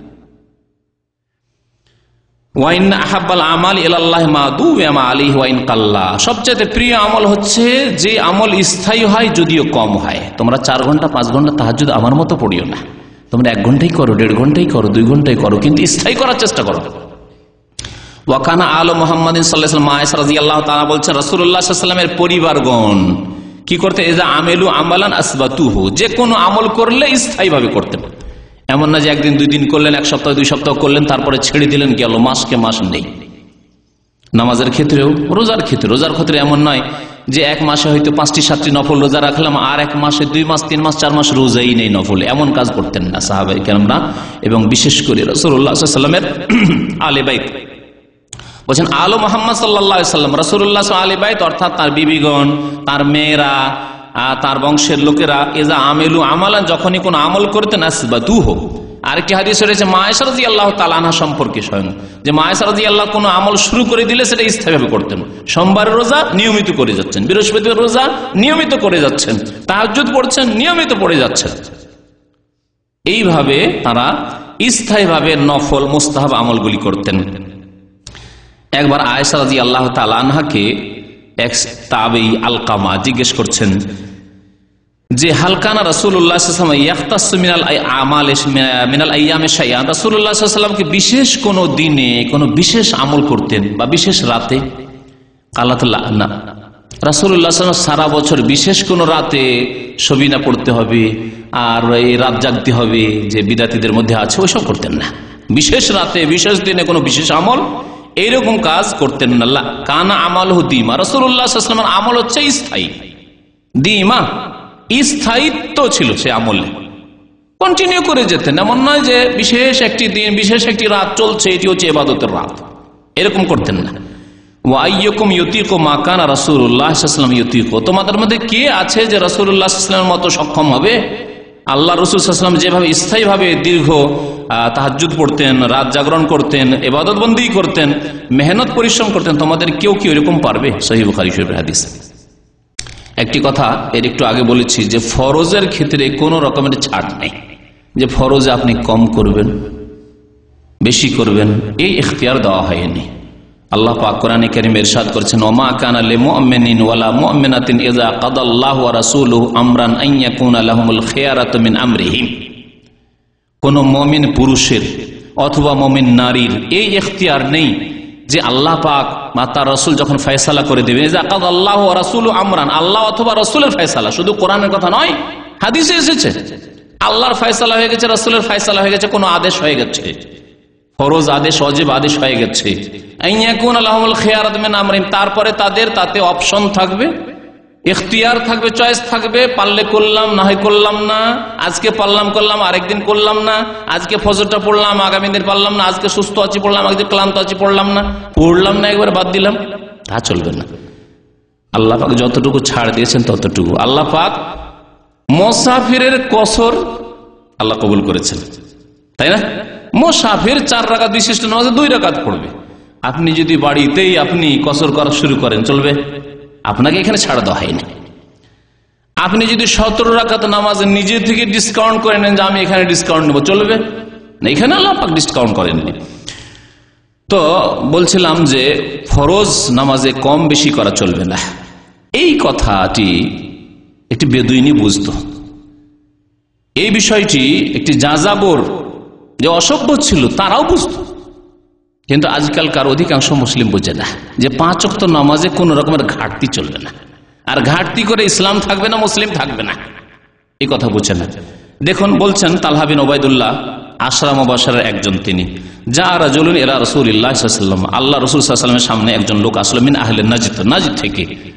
নাজদ বলা হয় এই কাসিম থেকে শুরু করে রিয়াজ আল খারাজ পর্যন্ত উঁচা এলাকা, আমাদের দেশে বরিন্দ্রা এলাকা বলে উঁচা এলাকাকে। তো নাজদ হচ্ছে উঁচা এলাকা, মক্কা মদিনার এলাকার তুলনায়, হিজাজের তুলনায় এই এলাকাগুলি উঁচা, সেজন্য এই এলাকাকে নাজদ বলা হয়। সায়ের রাস, মাথার চুলগুলি বিক্ষিপ্ত হয়েছিল, পয়সা নেই যে চিরুনি করবে, অভাব, তেল নেই তার কাছে, বিক্ষিপ্ত চুল নেই। ইউসমাউ দাউইউ সাউতিহি, গুনগুন গুনগুন করে কি বলছে যেন মনে মনে আর আসছে, গরিব মানুষ, জীর্ণ শীর্ণ অবস্থায়। ওয়ালা ইফকাহু মা ইয়াকুল, মনে মনে কি যে বলছে বুঝাও যায় না কি বলছে। হাত্তা দানা, একেবারে নিকটবর্তী হইল রাসূলুল্লাহ সাল্লাল্লাহু আলাইহি ওয়াসাল্লাম। ফাইদা হুয়া ইয়াসাল আনিল ইসলাম, নতুন মুসলিম হয়েছে, ইসলাম সম্পর্কে জিজ্ঞাসা করলো যে আপনি ইসলামের একটু এক্সপ্লেন করুন, ইসলামের একটু ব্যাখ্যা করুন যে ইসলাম কি, কেমন করে আমি ইসলাম পালন করব, ইসলাম কি জিজ্ঞাসা করলো সেই ব্যক্তি রাসূলুল্লাহ সাল্লাল্লাহু আলাইহি ওয়াসাল্লামের সামনে এসে। কত দূর সফর করে এসে সেই জামানায় উটের পিঠে চেপে রিয়াজ থেকে মদিনা উটের পিঠে যাওয়ার কথা এখন চিন্তা করুন। আজকালকার মতো রাস্তা নেই, সব পাহাড় আর পর্বত আর মরুভূমি, সব গিয়ে জিজ্ঞাসা করছেন ইসলাম সম্পর্কে। ইসলাম মানে আপনার খেয়াল খুশি কাজ নাই। জবাব দিচ্ছেন রাসূলুল্লাহ সাল্লাল্লাহু আলাইহি ওয়াসাল্লাম, প্রথম জবাব খামসু সালাওয়াতিন ফিল ইয়াউমি ওয়াল লাইলা। আমি এই হাদিসটি বহুবার আপনাদেরকে শোনাই, শুধু এই বেনামাজিগুলিকে নামাজি করার জন্য, আধা নামাজিগুলিকে ফুল নামাজি করার জন্য, খেয়াল খুশি নামাজ পড়া লোকদেরকে আসলে আল্লাহর গোলাম বানানোর জন্য, মনের গোলাম না হয়ে। খামসু সালাওয়াতিন ফিল ইয়াউমি ওয়াল লাইলা, রাত এবং দিনে 5 ওয়াক্ত নামাজ পড়ার নাম হচ্ছে ইসলাম। সুবহানাল্লাহ। 5 ওয়াক্ত নামাজ না পড়লে খামসু করতে হবে, আর বা চলবে না, 3 চলবে না, 2 চলবে না, কোনদিন বেশি পড়লাম কোনদিন কম পড়লাম, এটা চলবে না। রাত দিনে 24 ঘন্টায় 5 ওয়াক্ত নামাজ পড়তে হবে। ফাকালা হাল আলাইয়া গায়রুহা, জিজ্ঞাসা করছে ইয়া রাসূলুল্লাহ, এছাড়া কি আর কোন নামাজ পড়তে হবে, মানে ফরজ হিসাবে? বললেন রাসূলুল্লাহ সাল্লাল্লাহু আলাইহি ওয়াসাল্লাম, আর কোন নামাজ, ফরজ কোন নামাজ নেই। ফরজ ওয়াজিব নামাজ হচ্ছে 5 ওয়াক্ত নামাজ, 17 রাকাত নামাজ। তোমার মুক্তির জন্য, তোমার জান্নাত পাওয়ার জন্য, তোমার পাস করার জন্য এই নামাজ লাগবেই, 17 রাকাত নামাজ। ইল্লান তাতাওয়া, তবে যদি তুমি নফল হিসাবে পড়ো, যেগুলি তোমার ফরজ করা হয়নি, তার মধ্যে সুন্নাতে রাতেবা আছে, বিতর আছে, কিছু সুন্নাতে মুআক্কাদা আছে, কিছু এমনি নফল আছে, কিন্তু ফরজ নয় সেগুলি, হয় সুন্নত না হয় মুস্তাহাব নফল আছে। কালা রাসূলুল্লাহ সাল্লাল্লাহু আলাইহি ওয়াসাল্লাম, রাসূলুল্লাহ সাল্লাল্লাহু আলাইহি ওয়াসাল্লাম বলেন সিয়াম রমজান, আর ইসলাম হচ্ছে রমজান মাসের সিয়াম পালন, রোজা রাখার নাম। ইসলামের ব্যাখ্যা যখন জিজ্ঞেস করলে 5 ওয়াক্ত নামাজ প্রথম ঠিক করে নিয়ে রমজান মাসে রোজা রাখা, যেটা আমির গরিব সবাইকে করতে হবে। আমির কেউ 5 ওয়াক্ত নামাজ পড়তে হবে, আর গরিবকেও পড়তে হবে, পয়সাওয়ালাকেও পড়তে হবে। নামাজের কোনো বিকল্প নেই। আমাদের দেশে বিদাতের নামাজের কাফারা দেয়, নামাজ পড়ুক আর না পড়ুক, পয়সাওয়ালারা বেশি কাফারা দিতে পারবে। মরার সময় কাফারা দিয়ে দিলে ও জান্নাতে পাঠিয়ে দুয়া করে, কোনোদিন হবে না, অসম্ভব কথা। নামাজের কোনো মূল্য নেই, বিকল্প যে নামাজ পড়লাম না, নামাজের মূল্য দিয়ে এত টাকা দিয়ে আমি মুক্তি পেয়ে যাবো, এরকমের মূল্য নেই, এরকম বিনিময় নেই। নামাজ পড়েই আদায় করতে হবে। তো বলছেন অসিয়াম রমজান, রমজান মাসের রোজা, কালা হাল আলাইয়া গাইরু। তারপর আরেকটি বিষয় এখানে বলা যেতে পারে, রমজান মাসের রোজা কেউ যদি না রাখতে পারে তাহলে তার জন্য স্থায়ীভাবে রোগী অথবা অত্যন্ত বিরুদ্ধ হয়ে গেছে, ফিদিয়ার ব্যবস্থা আল্লাহ কোরআনে বলেছেন যে এক রোজার বিনিময়ে ফিদিয়া দিয়ে দাও, 1.5 কেজি করে চাউল দিয়ে দাও, রোজার নাকি পাওয়া যাবে। একজন বৃদ্ধ 80 বছর বয়সে, 90 বছর মানুষ রোজা রাখতে পারে না, বা স্থায়ী রোগী, তার জন্য রোজার বিকল্প আল্লাহ পাক দিয়েছেন। কিন্তু নামাজের বিকল্প 1 লক্ষ টাকা এক রাকাতের জন্য দেব, চলবে না। কোটি কোটি টাকা যাদের আছে তারা তো বলতে পারে ফজরের নামাজ পড়া সম্ভব হচ্ছে না, সুতরাং কত টাকা লাগবে, লক্ষ লক্ষ টাকা দিয়ে দেবো ফজরের নামাজের বিনিময়ে, হবে না, আল্লাহ পাক কবুল করবেন না। তাহলে এই কয় পয়সার গ্রাম্য কাফারা আদায় করা, আর গ্রামের লোকদের পেট ভরা, সর্দার মন্ডলদের, মাতাব্বরদের, এসব করে আর কিছু হবে না। দুনিয়াও নষ্ট হবে আর আখেরাতও নষ্ট হবে। এই হারাম খেয়ে না দুনিয়ায় শান্তি পাওয়া যাবে, না আখেরাতে শান্তি হবে। সিয়ামে রমজান, রমজান মাসে রোজা রাখতে হবে, হচ্ছে ইসলাম। কালা হাল আলাইয়া গায়রুহু, রমজানের রোজা ছাড়া আর কিছু করতে হবে। কাল আল্লাহ, আর কোন রোজা ফরজ নেই সারা বছরে, তবে ইল্লাম তাতাওয়া, তবে কোন নফল রোজা রাখো। শাওয়াল মাসে 6টি রোজা রাখো, নবী সাল্লাল্লাহু আলাইহি ওয়াসাল্লামের ফজিলত বলেছেন যে আরাফার রোজা রাখো, মুহররমের আশুরার রোজা রাখো। এইভাবে যেসব রোজা রয়েছে, মাসে 3টি করে রোজা রয়েছে, সোমবার বৃহস্পতিবার রোজা রয়েছে, সব রোজা রাখো, নফল করো, অসুবিধা নেই। কাল ওয়াজাকারা রাহু রাসূলুল্লাহ সাল্লাল্লাহু আলাইহি ওয়াসাল্লাম আয-যাকাত, যাকাতের কথা উল্লেখ করলেন, পয়সা থেকে যাকাত রয়েছে। কালা হাল আলাইয়া গায়রুহা, যাকাত ছাড়া আর কিছু লাগবে, শতকরা 2.5% ছাড়া। কাল আল্লাহ ইল্লা আন তাতাওয়া, আর কিছু নেই, তবে তুমি যদি নফল দান খায়রাত করো, সাদকা করো তো ভালো কথা। ফাআদবারা রাজুল, ওই লোকটি চলে যাচ্ছে, বিদায় নিচ্ছে। ওয়া হুয়া ইয়াকুল, বেদুইন মানুষ বলতে বলতে যাচ্ছে, কি বলছে? ওয়াল্লাহি, আল্লাহর শপথ করে বলছে, আল্লাহর কসম করে বলছে, লা আজিদু আলা হাযা ওয়ালা আনকুসু, আমি যা শুনলাম তাতে কোন রকমের নিজের পক্ষ থেকে বাড়াবো না, ওয়ালা আনকুসু, আর তাতে কোন রকমের ঘাটতিও করব না। কেমন আনুগত্য, এর নাম হচ্ছে আনুগত্য। আল্লাহ এবং রাসূলের ফয়সালা হয়েছে 5 ওয়াক্ত নামাজ, আমি 4ও করব না, 3ও করব না, আর খেয়াল খুশি না আমার এই 5-এ মুক্তি হবে না, আমি গুনাহগার পাপী তাবী, সেই জন্য 6 ওয়াক্ত 7 ওয়াক্ত করব, এসবও করতে যাব না। আমি 100 পড়বো, 200 পড়বো, এসব বিদাতীদের বাড়াবাড়ি, এসব নাই। 2 ঈদ দিলেন, ঈদ উল ফিতর, ঈদ উল আজহা, বিদাতীরা বলছেন না, 2 ঈদ দিয়ে তো আমাদের হইতো না, আমাদের লাগবে ঈদে মিলাদুন নবী। এটি সাহাবায়ে কেরামের তরিকা ছিল না। বেদুইন যাযাবররাও বুঝতো যে আল্লাহর নবী যা দিয়েছেন তাতে কমও করা হবে না, বেশিও করা হবে। এর নাম হচ্ছে আনুগত্য, এর নাম হচ্ছে আল্লাহ পাকের গোলামি এবং রাসূলুল্লাহ সাল্লাল্লাহু আলাইহি ওয়াসাল্লামের অনুগত হওয়া, অনুসরণ। নবী সাল্লাল্লাহু আলাইহি ওয়াসাল্লাম শুনলেন ওর কথা, যে আল্লাহর কসম করে বলছি, লা আজিদু আলা হাযা ওয়ালা আনকুস, আমি কমাবো না, বাড়াবো না। কালা রাসূলুল্লাহ সাল্লাল্লাহু আলাইহি ওয়াসাল্লাম, রাসূলুল্লাহ সাল্লাল্লাহু আলাইহি ওয়াসাল্লাম বললেন, আফলাহা ইন সাদাকা, এই যে ব্যক্তি যদি এই কথা সত্য করে দেখায় যে বাড়াইলো না আর কমালো না, তাহলে অবশ্যই সেই ব্যক্তি মুক্তি পেয়ে গেল, মুক্তি পেয়ে গেল, সার্বিক মঙ্গল হাসিল করলো। আফলাহা, ফালাহ পেয়ে গেল, হাইয়া আলাল ফালাহ, নামাজে ফালার জন্য ডাকা, সেই ব্যক্তি মুক্তি পেয়ে গেল।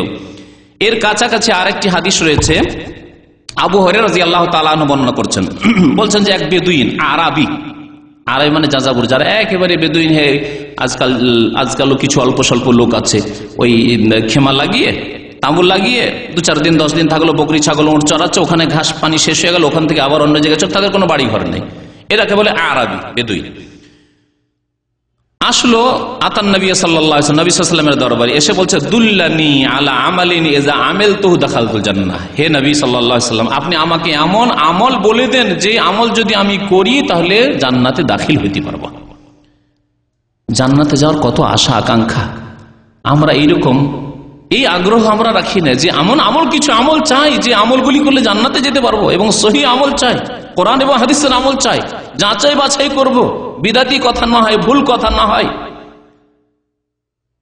আজকালকার জামানায় এত বিদাতে ছড়াছড়ি হয়েছে যে জান্নাত জানোর কেউ দুয়ায় গঞ্জুল আরশ পড়ছে, কেউ দুরুদের তাজ পড়ছে, কেউ দুরুদে লাখি করছে, দুরুদে মাহি করছে, কেউ তোনার জিনা করছে, কেউ আহাদনামা করছে। এইসব বিদাত লিপ্ত হয়। কেউ ওজিফা, ওই বিদাতির চটি নুরানি ওজিফা করছে, আর কোরআন এবং হাদিসে কি আছে তার কোনো খোঁজ খবর রাখে না।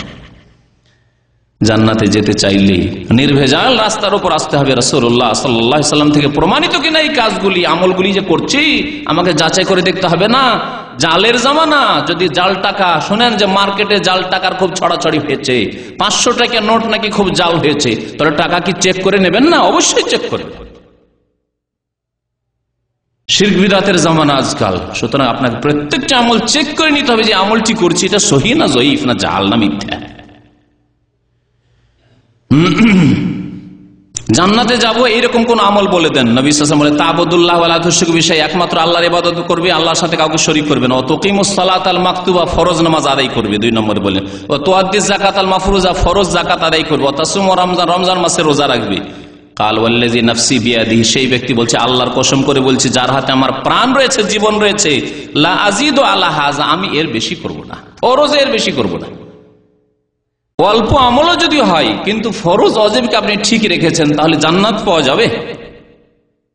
যদি আপনি শিরক বিদআত না করেন, বাড়াবাড়ি না করেন, ঘাটতি ফরজে না করেন, নামাজই আপনি ঘাটতি করে দিচ্ছেন, এইরকম না করেন, আপনি রোজায় ঘাটতি করে দিচ্ছেন, যাকাতে ঘাটতি করে দিচ্ছেন, এইরকম কাজ না করেন, কাবিরা গুনাহ হারাম করছেন, এইরকম যদি না করেন, সুদ খাচ্ছেন, ঘুষ খাচ্ছেন, এইসব কাজ যদি না করেন, তাহলে রাস্তা কত সহজ জান্নাতের। ফালাম্মা ওয়াল্লা, এই লোকটি কথা বলে চলে যাচ্ছে। কালান নবী সাল্লাল্লাহু আলাইহি ওয়াসাল্লাম, নবী করিম সাল্লাল্লাহু আলাইহি ওয়াসাল্লাম বললেন মান সাররাহু আন ইয়ানজুরা ইলা রাজুলিন মিন আহলিল জান্নাহ ফালইয়ানজুর ইলা হাযা, কেউ যদি জান্নাতের লোককে দেখতে ইচ্ছা করে তাহলে এই লোকটিকে দেখে নিক।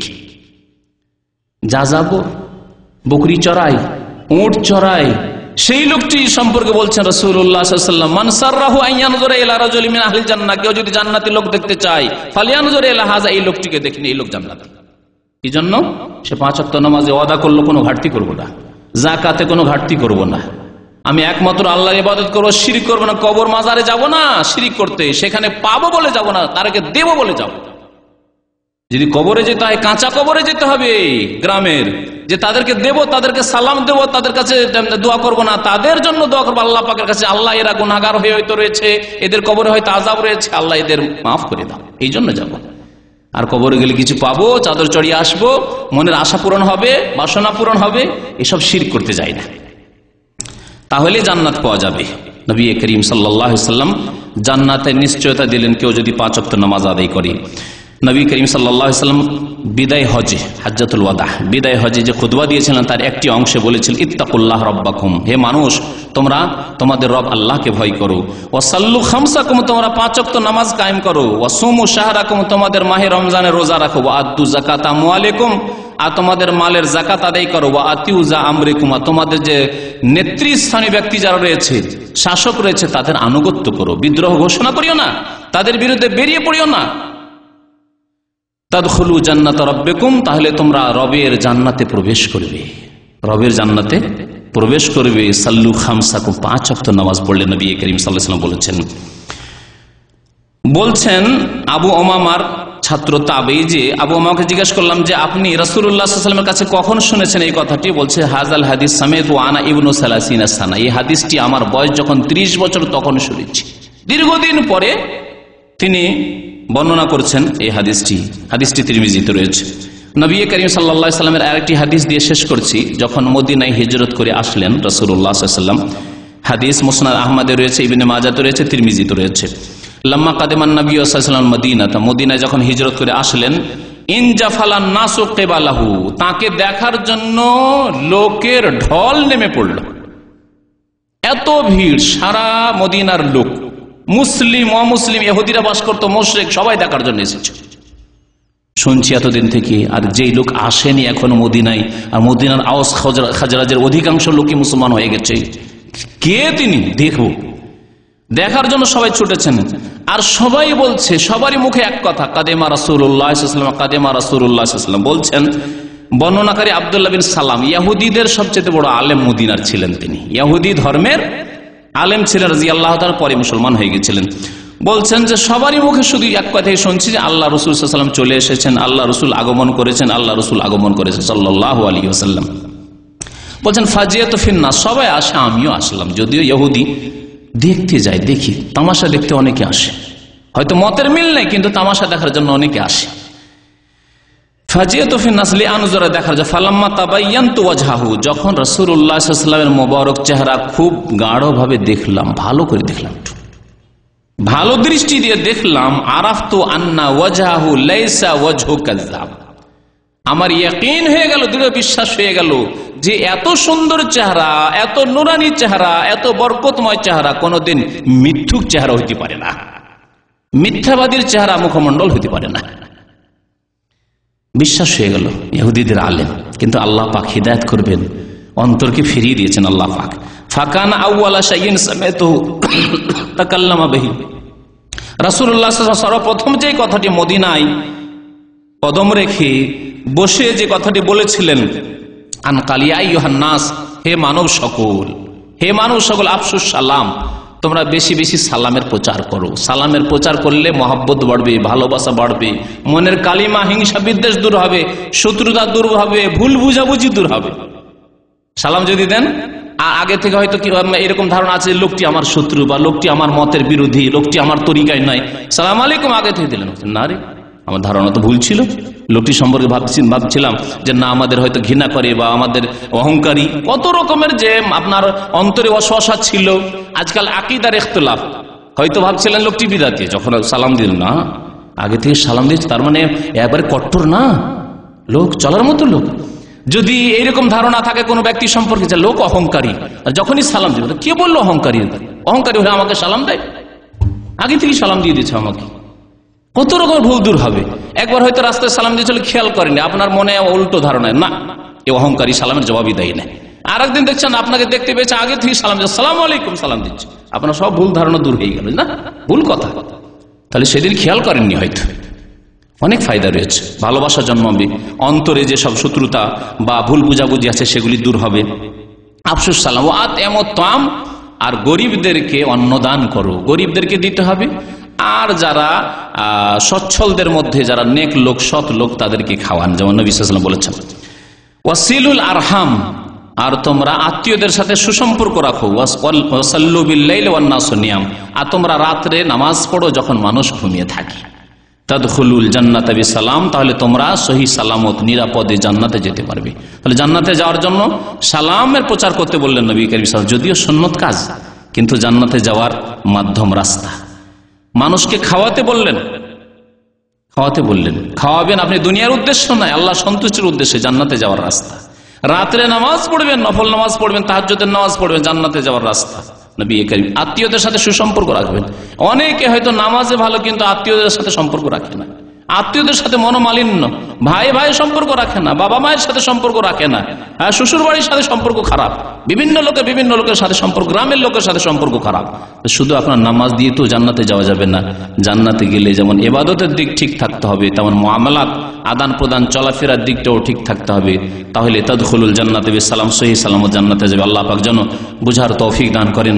নবী কারীম সাল্লাল্লাহু আলাইহি ওয়াসাল্লামের একটি হাদিস মহিলাদের সম্পর্কে বলছি শুধু, সেই হাদিসটি আবু নুআইম, ইমাম আবু নুআইম তার হিলিয়াতুল আউলিয়া নামক একটি কিতাব রয়েছে, হাদিসের সেই কিতাব উল্লেখ করেছেন।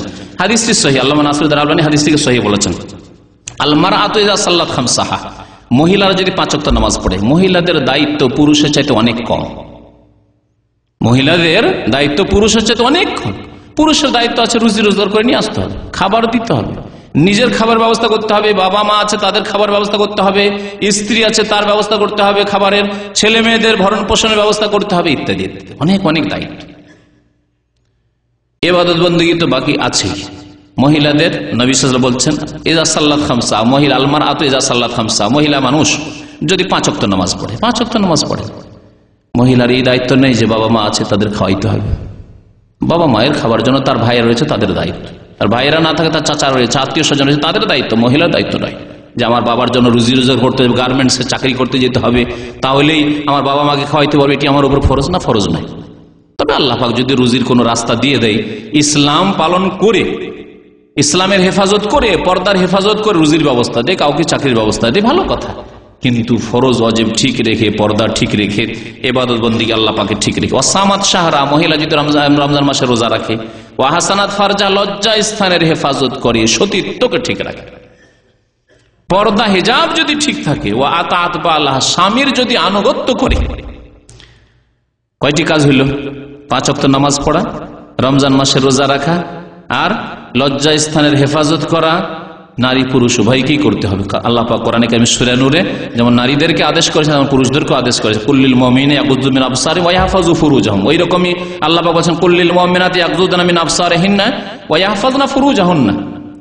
নারী পুরুষ উভয়কে আল্লাহ পাক লজ্জা স্থান হেফাজত করতে বলেছেন। সুতরাং সতীত্ব শুধু মহিলাদের নয়, হিন্দুদের কাছ থেকে শিখে পুরুষকেও সৎ হইতে হবে, সৎ চরিত্রের হইতে হবে, নিজের ইজ্জতের হেফাজত করতে হবে, নিজের যৌবনের হেফাজত করতে হবে। 4টি কথা বললেন। আর কি? স্বামীর আনুগত্য করা। তাহলে স্বামীর আনুগত্য করতে হবে, এটি হচ্ছে মহিলাদের দায়িত্ব। ফালতাদখুল মিন আইয়ি আবওয়াবিল জান্নাতি শা, তাহলে সেই মহিলাদেরকে আল্লাহ পাক বলবেন তোমরা জান্নাতের যে কোনো দরজা দিয়ে দাখিল হয়ে যাও। সুবহানাল্লাহ। আল্লাহ পাক মহিলাদের দায়িত্ব কত কম রেখেছেন। আল্লাহ পাক যেন আমাদের সবাইকে নেক আমলের তৌফিক দান করেন। আল্লাহ 5 ওয়াক্ত নামাজ কায়েম করার জন্য তৌফিক দান করেন। আল্লাহ পাক রব্বুল আমাদের অতীতের গুনাহ খাতা যেন মাফ করে দেন। আল্লাহ পাক আমাদেরকে ফরজ নামাজের যেমন ফরজ রোজার ফরজ আরো ফরজ ইবাদত বন্দেগীর যেমন আল্লাহ তৌফিক দিয়েছেন, আল্লাহ পাক যেন আমাদেরকে বেশি বেশি নফল ইবাদত বন্দেগীর তৌফিক যেন দান করেন, নফল নামাজের যেন তৌফিক দান করেন, নফল রোজার যেন তৌফিক দান করেন, নফল দান খেরাতের যেন তৌফিক দান করেন। আল্লাহ পাক আমাদেরকে হারাম থেকে যেন বাঁচিয়ে রাখেন। আল্লাহ পাক রব্বুল আলামিন আমাদেরকে নাজায়েজ অবৈধ কাজ থেকে যেন বেঁচে থাকার তৌফিক দান করেন। আল্লাহ যেন আমাদের হালাল রিজিক দান করেন। আল্লাহ পাক যেন আমাদের হালাল রিজিকে বরকত দান করেন। আল্লাহুম্মা কফিনা বিহালালিকা আন হারামিকা ওয়া আগনিনা বিফাদলিকা আম্মান সিওয়াক। ربنا تقبل منا إنك أنت السميع العليم وتب علينا إنك أنت التواب الرحيم وصلى الله على نبينا محمد وعلى آله وصحبه أجمعين.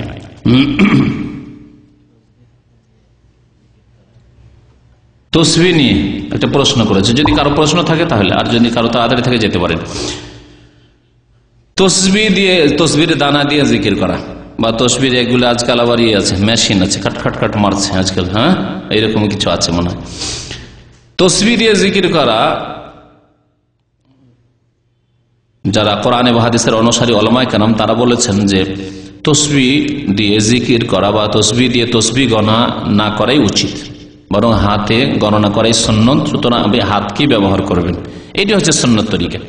তবে এমন কোন মানুষ অশিক্ষিত গণনা রাখতে পারেন না, যেমন কিছু মহিলা আছে গ্রামে, এখনো কিছু মহিলা আছে নিরক্ষর মহিলা 33 পর্যন্ত গুনে রাখতে পারে না, অথবা 100 পর্যন্ত, অনেক সময় 100 তসবিহ রয়েছে, সকাল বিকাল কিছু এরকম জিকির আজকার রয়েছে 100 বার করে পড়ার, তো গণনা করতে পারেন। আর হাজার হাজার বার তসবিহ যেগুলি করে আমাদের দেশে, বা হাজার হাজার বার জিকির যেগুলি করে, ওগুলো অধিকাংশ বিদাতি জিকির। এরকম হাজার হাজার বার জিকিরের কোনো সুন্নতি জিকির নেই, তবে 100 পর্যন্ত আছে। তো এইরকম তসবিহ বা জিকির করতে গিয়ে যদি বৃদ্ধ মানুষরা যারা মনে রাখতে পারে না, অথবা অশিক্ষিত মানুষেরা, অশিক্ষিত এরা যদি করে, তো জায়েজ হতে পারে। সুন্নত তরিকা হচ্ছে যারা গণনা করতে পারবে হাতে, তারা হাতের আঙ্গুলে গণনা করবে, কারণ নবী করিম সাল্লাল্লাহু আলাইহি ওয়াসাল্লাম কানা ইয়াকিদু তাসবিহা বিয়ামিনিহি, একটি হাদিস রয়েছে, নবী সাল্লাল্লাহু আলাইহি ওয়াসাল্লাম হাতে গুনতেন এবং ডান হাতে তসবিহ গুনতেন। ডান হাতে তসবিহ গণনা করাই সুন্নত, কারণ নবী সাল্লাল্লাহু আলাইহি ওয়াসাল্লাম ডান হাতে করতেন। অনেকে আবার বাম হাতে করে, একবার ডান হাতে একবার বাম হাতে, মানে বাম হাতকে নেকির কাজে না ব্যবহার করে ভালো, কারণ বাম হাতকে নবী সাল্লাল্লাহু আলাইহি ওয়াসাল্লাম ময়লা আবর্জনা সাফ করার ক্ষেত্রে ব্যবহার করতেন। জি,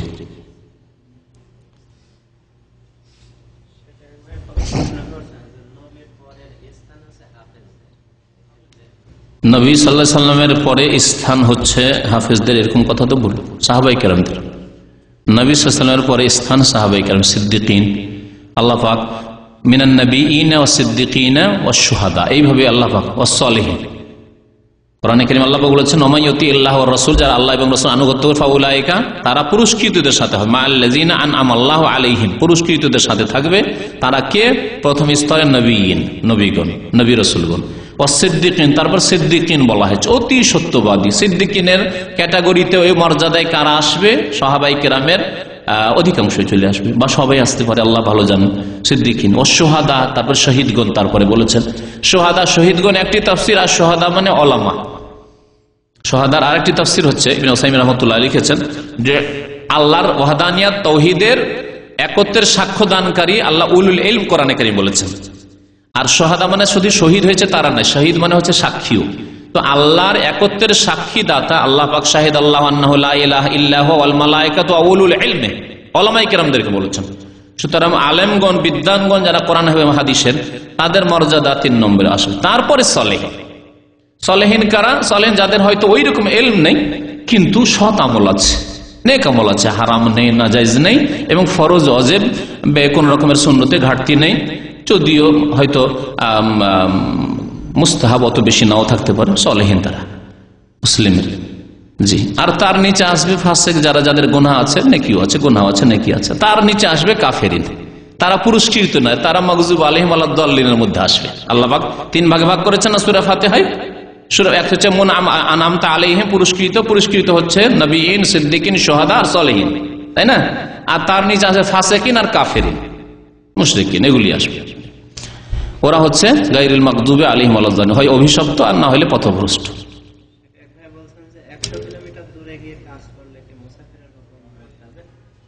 100 কিলোমিটার দূরে গিয়ে কাজ করলে মুসাফির হয়ে যাবে, টেলিফিরে আসে সেজন্য মুসাফির হয়ে যাবে ইনশাআল্লাহ। এই ক্ষেত্রে বড় ইখতিলাফ থাকলে 2টি মত। একটা হচ্ছে 80 কিলোমিটার হলে, 48 মাইল বা 80 কিলোমিটার হলে সফর হয়ে যাবে, অর্থাৎ জুবাইল গেলেই মুসাফির হয়ে যাবে। আর একটি মত হচ্ছে যে যেটাকে দেশের ভাষায়, এলাকার ভাষায় মুসলিমরা সফর বলে, সেটাই সফর। সৌদি আরব হয়তো একটু দূরে গিয়ে সফর হবে, কিন্তু আমাদের দেশে হয়তো অনেক সময় 80 কিলোমিটার যাওয়ার প্রয়োজনে 40 কিলোমিটার যেতে অবস্থা খারাপ। গ্রাম এলাকায় যেসব রোড রাস্তা আছে, গরু ছাগল রোডের উপর বসে আছে, বাস যাচ্ছে ঘন্টায় 15 কিলোমিটার, 20 কিলোমিটারও বেশি যায় না, তাহলে আপনার 40 কিলোমিটার যেতে 2.5-3 ঘন্টা লাগে। 40 কিলোমিটারই সফর আমাদের দেশে। আর যেসব রাস্তা একটু দূরে হলো, এখানে রাস্তা কত ভালো, ছেলে মেয়ে নিয়ে বেরোলেন, কোথায় যাব? ওই জুবাইল রয়্যাল কমিশনের কর্নিশ ঘুরতে। তাহলে আপনি কর্নিশ ঘুরতে গেলেন 2 ঘন্টার জন্য, ফিরে চলে আসবেন, এটি সফর নয়, তাহলে সফর নয়। কিন্তু যারা হয়তো কাজের জন্য, মেহনতের জন্য যাচ্ছে, গাড়ি তাদের ভালো নয়, গাড়িতে এসি নেই, গরমে এই 80 কিলোমিটার যেতে অবস্থা খারাপ হয়ে যাবে, ঠিক না? একজন এসির গাড়িতে যাচ্ছে আর চালাচ্ছে সে 150 কিলোমিটার, তার জন্য হয়তো জুবাইল সফর নাই। কিন্তু একজন যাচ্ছে 100 কিলোমিটার চলছে আর এসি নেই, বাসে যাচ্ছে, বাসগুলি যারা কর্মচারী যাচ্ছে সব বাসে, তাদের জন্য অবশ্যই কষ্টকর সফর। তো যাই হোক, সফর 80 কিলোমিটার মোটামুটি হলে সফর আশা করা যাচ্ছে।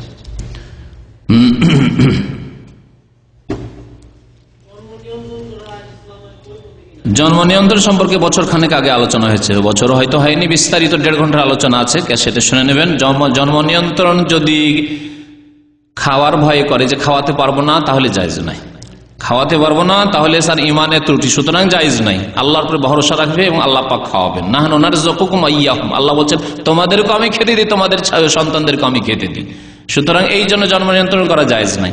জন্ম নিয়ন্ত্রণ আর একটা হচ্ছে যে একটু গ্যাপ করা, শুধু বাচ্চাগুলি ঘন ঘন 1 বছর হয়ে যাচ্ছে, ছেলে মেয়ে মানুষ করতে খুব কষ্ট হয়ে যাচ্ছে, মায়ের কষ্ট হয়ে যাচ্ছে বা বাবার কষ্ট হয়ে যাচ্ছে, খুব মুশকিল হয়ে যাচ্ছে, বা বাচ্চাগুলির শরীর স্বাস্থ্য খারাপ হয়ে যাচ্ছে, গ্যাপ করার জন্য 2 বছর 3 বছর করলো জায়েজ হতে পারে, জায়েজ। আর একটা হচ্ছে এটা খাওয়ার ভয় নাই, মানুষ করা, বাচ্চা অসুস্থ হয়ে যাবে ছেলে মেয়ে, সেই জন্য। আর আরেকটা হচ্ছে যে মহিলা অসুস্থ, সিজার করছে, সিজার করে বারবার বাচ্চা হচ্ছে, আর যদি মুসলিম নামাজি ডাক্তার, মুসলিম নামাজি, কাফের নয়, বেনামাজি নয়, কারণ বেনামাজি বুঝলেন, শুনলেন বেনামাজির হুকুম। মুসলিম নামাজি ডাক্তার বিশেষজ্ঞ যদি বলে যে 3টির বেশি নেওয়া যাবে না, তো ঠিক আছে। তবে আমি এরকম বহু মহিলা জানি যাদের সিজার করেও 3টি বাচ্চা হয়েছে, এখনো তারা সুস্থ আছে, 3টি পর্যন্ত জানা আছে, ঠিক আছে 3টি যথেষ্ট, 4টে নিয়ে নাম সিজার হইলে। আর সিজার থেকে যথাসাধ্য বাঁচার চেষ্টা করবেন। বাচ্চা হবে আর প্রসব বেদনা হবে না, এমনটা তো হবে না। নিবেন বাচ্চা আর প্রসব বেদনা হবে না, মহিলাদেরকে বলছি বিশেষ করে, আর তাদের স্বামীদেরকে বলছি, অবশ্যই প্রসব বেদনা হবে। আগের মা খালারা তাদের কেন সিজারের প্রয়োজন হয়নি? আজকাল একটু ব্যথা হইলে না না না না ব্যথা বরদাস্ত সিজার করে। তারপর আন্তর্জাতিক ষড়যন্ত্র, যে না এই মুসলিমদের এই গরিব দেশগুলিতে, কি বলছে, 3য় বিশ্ব, হ্যাঁ কি বলছে ওটাকে, যে 3 ভাগে ভাগ করা হচ্ছে বিশ্বকে, যারা একবারে নিচু শ্রেণীর দেশ, যেগুলো গরিব দেশ, এই গরিব দেশের উন্নয়নশীল দেশে জন্ম নিয়ন্ত্রণ করা। কি করে জন্ম নিয়ন্ত্রণ করা হবে? সিজার করো, তাহলে আর বেশি বাচ্চা নিতে পারবে না। এমন করে সিজার করে আসলেই হসপিটালে বলা আছে, বিশেষ করে প্রাইভেট গুলিতে, এক তো পয়সা বেশি পাবো, 10,000 টাকা যায় 30,000 টাকা ইনকাম হবে বাংলাদেশ, 40,000 টাকা যদি সিজার করে দিতে পারি। এক আর আন্তর্জাতিক রেড ক্রস থেকে ষড়যন্ত্র ওই মুসলিম দেশগুলিতে না, এইভাবে সিজার হইলে সিজার তাড়াতাড়ি করে দাও, যাতে করে বেশি বাচ্চা নেওয়ার সাহসী না করে। ষড়যন্ত্র, মুসলিম জাতি ষড়যন্ত্রের শিকার। আল্লাহ যেন বুঝার তৌফিক দান করেন। সুতরাং ভালো ধার্মিক ডাক্তার কাছে, ফাসেক ডাক্তার কাছে যাবেন না। একটু জবাই করছে প্রাইভেট মেডিকেলগুলিতে, বিশেষ করে দেশে। এখানে অনেকটি এখনো মুক্ত আছে আলহামদুলিল্লাহ, কিন্তু দেশে তো কঠিন অবস্থা। সামান্য একটু ব্যথা হইলে একটু সুযোগ হলে না না না সিজার করতে হবে, নইলে উপায় নেই, যাতে বেশি টাকা আসে। আর ওই কাফেরদের কথার আনুগত্য হয় যে বেশি বাচ্চা হতে দিও না মুসলিমদের। কাফের দেশগুলিতে কেন তারা করে না, পরিবার পরিকল্পনা করে না? তাদের বলছে বাচ্চা বাড়াও, কারণ দেশে মানুষ নেই, সব যারও সন্তান জন্য আছে, কোনো বাপ নেই, মা নেই, আর মা জেনারেশন নেই, আগামীতে দেশ চালাবে কি? বিদেশি লোকগুলিকে, যে শিক্ষিত লোকগুলিকে তারা নিচ্ছে না, সেটি কি জন্য নিচ্ছে? দেশের লোক পাওয়া যায় না। তারা বলছে না জন্ম বাড়াও, বাচ্চা বাড়াও, ওদের দেশে বলছে। আর মুসলিম দেশে তো না, কমাও ওদের। কারণ গণতন্ত্রে বিশ্বাসী তারা, গণতন্ত্রে যখন বিশ্বাসী, তাহলে মুসলিম যদি সংখ্যা এত বেশি বাড়ে, আগের মতো মা খালাদের মতো আমরা নয় ভাই, যদি এইরকম করে 9টা 10টা করে যদি হয়, তাহলে মুসলিমরা 50 বছর মধ্যে সারা বিশ্ব ঘিরে নিবে, আমরা থাকবো কি করে? এই হলো তাদের চিন্তা। তাহলে তাদের নেতা হবে তাদের মুসলিমদের, এই ভয় তাদের। এইসব বিষয় বুঝার প্রয়োজন রয়েছে। জন্ম নিয়ন্ত্রণ করবেন না যদি শারীরিক কোনো অসুবিধা না থাকে, রিজিক আল্লাহ দেবেন। এবং দেখা যাচ্ছে, বাস্তবে দেখা যাচ্ছে যাদের বাড়িতে ছেলে মেয়ে বেশি, তারাই বেশি সুখী আছে, সব দিক দিয়ে সুখী আছে, সামাজিক দিক থেকেও সুখী, পারিবারিক দিক থেকেও সুখী, এবং আর্থিক দিক থেকেও সুখী। 5টা ছেলের যদি 2টি ছেলে কাজ করার মতো হয়, 3টা নাও করে, তবুও সংসার খুব ভালো চলছে। কিন্তু 1টি 2টি ছেলে নিল, আর 2টোই যদি অকর্মা হয়ে যায়, বেকার হয়ে যায়, তাহলে গেল, সব গেল। এই হচ্ছে অবস্থা। আল্লাহ যেন বুঝার তৌফিক দান করেন। আমিন ইয়া রাব্বাল আলামিন। সাল্লাল্লাহু আলা নবিয়িনা মুহাম্মদ ওয়া আলা আলিহি ওয়া সাহবিহি আজমাইন।